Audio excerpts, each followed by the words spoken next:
Hello అండి. ఈరోజైతే Kakinada under water ఎక్స్‌పోకి అయితే వచ్చేసాను. ఎప్పటినుండో అనుకుంటున్నాను వెళ్ళాలని. కానీ అందరూ పెట్టిన స్టేటస్‌లు, ఫోటోస్ చూస్తుంటేనే అయిపోతుంది. ఇంకిలా కాదు ఈసారి ఎలా అయినా వెళ్ళాలని అనుకున్నాను. మొత్తానికైతే వెళ్ళాను. నాకైతే ఇక్కడ బాగా నచ్చింది చూడండి. భలే తీస్తున్నారు కదా వాటర్ బబుల్. బాగా అనిపించింది. కానీ ఆ లోపలంత సేపు ఉండడం గ్రేట్ అబ్బా!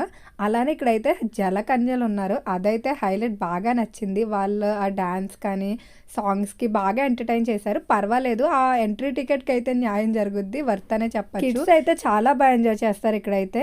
ఇంకా అలా అది అయిపోయిన తర్వాత కొంచెం షాపింగ్ అయితే చూసాను. కానీ ప్రైజెస్ అయితే చాలా ఎక్కువగా ఉన్నాయి. ఈ ₹10 ఇవి చెప్పారు కానీ ఇవంత క్వాలిటీగా అయితే నాకేమి అనిపించలేదు. ఎగ్జిబిషన్స్ ఇలాంటి వాటిలో కలెక్షన్ అయితే చాలా యూనిక్‌గా ఉంటాయి. కానీ ప్రైజెస్ కూడా దానికి తగ్గట్టే ఉంటాయి. నాకెందుకో అంత వర్త్ అనిపించవు. ఇంకా అలా విండో షాపింగ్‌తో అయితే కానిచ్చేసాను. ఈ బ్యాగ్ అయితే నాకు బాగా నచ్చింది. కానీ బాగా ప్రైస్ ఎక్కువ చెప్పేసారు. ఇంకా బాయ్ చెప్పి వచ్చేసాను. ఇవండి వాటి ముచ్చట్లు.